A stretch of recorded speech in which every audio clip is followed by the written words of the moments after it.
So our next unit wants to take a look at college financial aid. If we really want to look at this, college financial aid is going to be one of the first major loan debt obligations that you are going to be saddled with. If you choose to borrow money to go to college, here we go. First significant financial obligation you're going to have as an adult. So it is important for us to try to get this right, for you to understand what you're getting yourself into, and really to try to understand as much as you can about the entire process for paying for college. Depending on where you wind up going, even if you wind up going at a local school or a state school, where the tuition is a lot lower, you are still talking about thousands of dollars of potential debt that you might incur.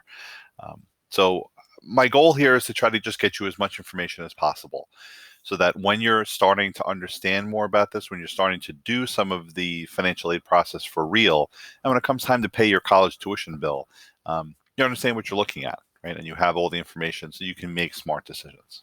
Okay. So the overall unit, we want to take a look at how much should college cost me? Right? What does it actually cost to go to college? How do I prove that I have need, that I need help paying for college? What help is available? How do I get the help? And then ultimately, when you get a financial aid package, how do you evaluate it? And so this first video is going to really focus more on what does college cost to go, and how much should it really cost me to go. Okay. When we talk about the cost of college, when we talk about going to college, a lot of people just look at the tuition cost. If we asked you or your parents how much does it cost you to go to St. Edmund Prep, you could probably quote for us what the tuition dollar is. But when you start to add different things in, that number starts to climb, right? So we do want to take a look at the entire picture, because college is really is more than just tuition, right? So let's take a look at some of the major items here, which is why through the entire financial aid process, they very rarely call it just tuition. They call it the cost of attendance. So this is everything put together, wrap it all up. Okay. First is tuition, and that is going to be the largest cost you're going to incur, is going to be tuition. Some things you maybe want to take a look at in the tuition and fees category. Tuition obviously is the charge that they put out there for the academic degree, for the instruction you will be receiving. You have to look at how is your tuition broken down, or how is it charged. Most colleges at this point charge you per semester. So you get a flat fee per semester, and it doesn't always matter how many classes you're taking. Okay. So there were semesters in college that I took 4 classes, 5 classes, 6 classes, and it didn't matter. It was the same charge across the board per semester. Sometimes you will get charged what they say per credit. Okay. You're sort of kind of familiar with credit classes here at St. Edmund Prep. Like a semester class is worth a half credit. A full year class is worth 1 credit, right? Well, in college, you typically deal with, and this might be different at different colleges, but for the most part, most 1 semester classes in college is what we call, they're usually 3 credits. The number of credits is typically how many hours a week are you studying this topic or this class, right? So you may have a class that meets 1 time during the week for 3 hours. It might meet 2 times a week for an hour and a half, maybe 3 times a week for an hour, whatever it might be. For the most part, most classes you take are 3 credits. Right. Occasionally you might get a 1 credit class, which is like maybe some seminar workshop thing, or you might get like a 4 credit class. I remember some of my friends who were science majors, who maybe had a lab attached to there. So they would have the main class and they'd have some lab work they'd have to do. So sometimes those are like 4 credit classes, whatever. So check to see how your tuition is billed. Sometimes it's per semester, doesn't matter how many credits you take, and sometimes it's billed per credit. Okay. And it is not a class, it's per credit. So when you look at the cost on your college website, and if they say a per credit charge, I'm going to use a round number, right? It costs $1,000 a credit. Yeah, that's not per class, that's per credit, right? So one class is $3,000, et cetera. Right? So check to see how your college does tuition. How do they charge you and evaluate your tuition? You also want to look at fees because the fees are not always upfront. You have to maybe take a look at your financial aid statement. You have to take a look at your tuition bill and try to identify what the fees are. Some of them are technology fees, lab fees, student life fees, recreation fees, blah, blah, blah. You got to look on your bill. Okay, so it's tuition and fees. The second thing that does get wrapped into the cost of attendance is textbooks and supplies. There are no state there are no state textbooks that you borrow from your college. Right? You borrowed your English textbook and you used it for the semester, the year, and we gave it back. You gave it back, and we charge. If you lost it, we charge you for it. There is no such thing. So you buy your textbooks every semester. Okay. Um, Nowadays they do have options to like rent textbooks. Now maybe with e-textbooks you don't have to hold on to them. They may be a little bit cheaper. There's always the opportunity to buy used textbooks, which is great. Used textbooks really just means it's not new. It means it has been used before, but it could have been very, very, very gently used. Maybe a little bit of highlighting. It's in great condition. It'll be just fine. I bought plenty of used textbooks in college. You want to maybe take a look at the required books. This textbook we will be reading through. You'll be doing work out of it. You do have to have this textbook, right? And you'll have to buy that. Some of them some of your teachers may provide you with a list of recommended books. Hey, this is what we suggest. If you're really interested in this, we can give you more reading on that. You can have to decide if you have to buy those or not. And then there might be specialized supplies you have to buy. So I had some friends who were art majors, and they were required to buy colored pencil sets and their own art supplies, what have you. I had some science major friends who had to buy their own goggles and lab coat and whatever. So are there any special supplies you'll have to buy? For that. Textbooks and supplies can be pricey. You can drop a couple $100 a semester on books. It is kind of is what it is. You can get around this with borrowing textbooks or buying used textbooks or buying them online and not through the college bookstore. So there are ways kind of around it to drop that cost, but it's pricey. It really is. It kind of is what it is at this point. Next, if you plan on living at school, first, if you plan on living at school, you will have to pay for housing. So they call that room and board. That usually includes housing costs, right? The meal plan, and then any fees associated with room and board. Housing. Different colleges work this in different ways. Sometimes there is like freshmen will always stay on like on-campus housing. Sometimes you're on your own, but a lot of times freshmen, you have to stay on campus housing. Sometimes on your colleges, as you get a little older, sometimes you'll want to move off campus. I don't want to live in university-sponsored housing. I want to get my own apartment with friends or whatever. Or the university only offers and guarantees you to get housing on campus for maybe your freshman or sophomore year, and then after that you're kind of on your own. So take a look at that. The meal plan. A lot of colleges do require you to, if you're going to get food from the college, they do require you to buy a meal plan. And a lot of times, I know my experience was they had different tiers of meal plans. Like, so how many days a week do you want to eat in the dining hall? Is it 7 meals a week? Is it 10 meals a week? Is it 14 meals a week or whatever, 21 meals a week? And there are different tiers of meal plans. So you want to maybe see what you think you need. How do you eat now? And do a little bit of cost analysis to see does it make sense for you to have a meal plan. A lot of colleges, if you are going to live on campus, you must have a meal plan. So just check that out with your individual college. And then random fees that come across with room and board. Some of them are up front, some of them are on the back end. So if you destroy your room, you usually get charged to make repairs to the room if they have to repaint, or you broke furniture, so they have to buy new furniture. So there could be fees associated with your room and board as well. And then finally, transportation. Sorry, my face is covering some of this here. Car or public transportation. How are you going to get to school? So let's say you're going to commute to school. Let's say you're going to live at home and you're going to commute to school. Well, how are you getting there? Are you going to have to get yourself a car and put gas in it or whatever? Hey, That's a cost of going to college. You can get assistance for that. Are you going to take public transportation? So you're going to get a monthly Metro card. By the way, your free Metro card is done at the end of senior year. After that, welcome to being an adult. You get to pay now. So you're going to have to pay for a monthly Metro card if you're going to commute back and forth to school, right? That is a cost of going to school, and you could wrap that into the total cost of attendance going to college. Are you going to go live out? I'm going to school in Florida, and I have to come back to back for the holidays or back between when the year ends. That trip, the flight home, is part of that. So transportation could be wrapped up into that. Also, I forgot to mention this in room and board. In theory, in room and board, if you're living at home and your parents are now going to start asking you to share some of the responsibility of paying for the household, maybe you have to chip in for bills, or maybe your parents are going to charge you rent. That could be part of the cost of attendance. So you can actually factor that in. Okay. So when we talk about the cost of attendance, it's more than just tuition.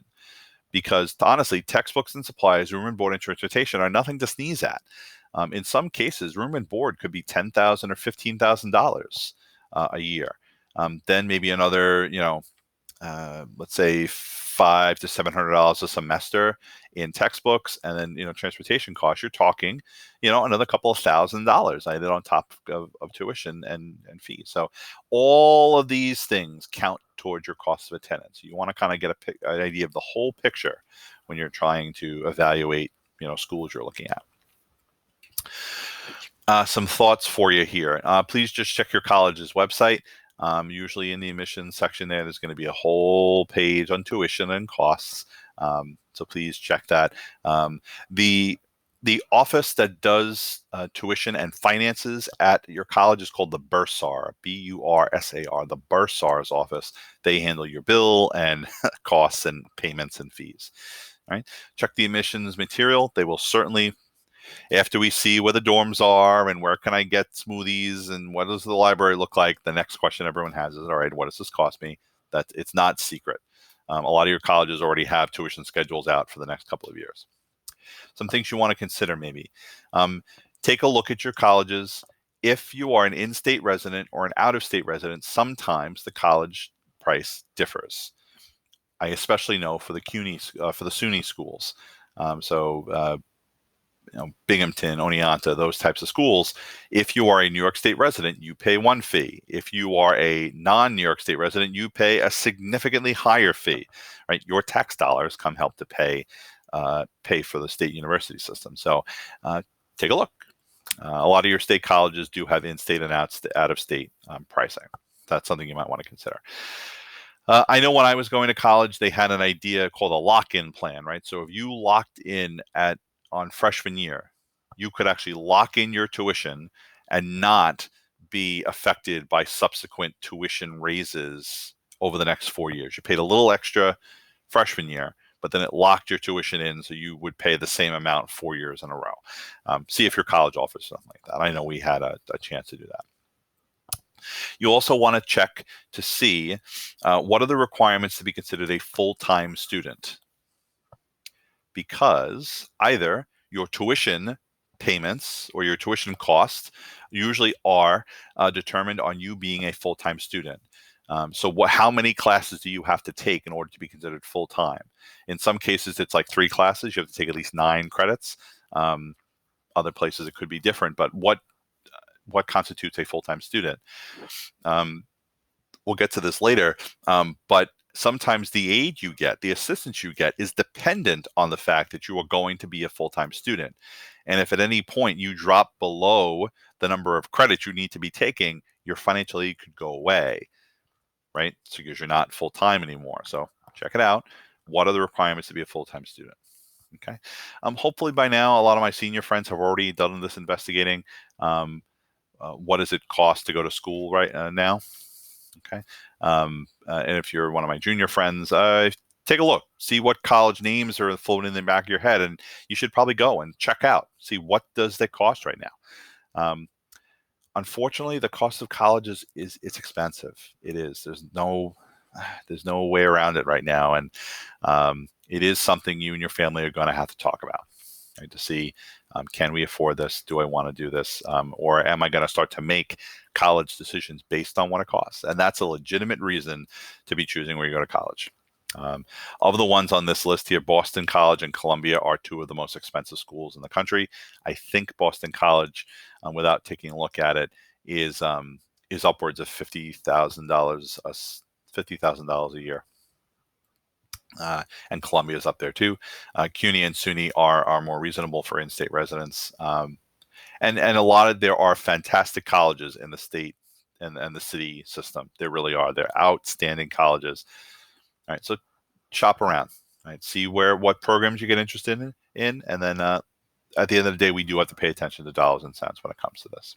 Okay, you do want to take a look at estimating your cost of attendance. And hey, let's go back to budgeting. Let's look at the budgeting unit all the way back in the first thing we talked about: fixed and flexible expenses. The costs that are going to be fixed most of the time is tuition, room and board, and fees are most likely going to be fixed. Okay, those are probably not going to change year to year, or excuse me, not going to change in a school year. They will often change year to year. So your freshman year, sophomore year, junior year, the tuition is probably going to vary, and it's almost always going to go up. Very rarely do colleges ever cut tuition. Healthcare costs, that transportation costs for some of you are going to be relatively fixed. I'll just put all these up here. Other variable expenses you might want to pay attention to is books and supplies. You can do a little bit creative shopping there, or you can decide what books you need and what you don't. Talking with people. Your room furnishings. Room and board comes only with what's in the room, the bed and the desk and the chair you get, whatever it is. After that, you have to furnish the rest of it.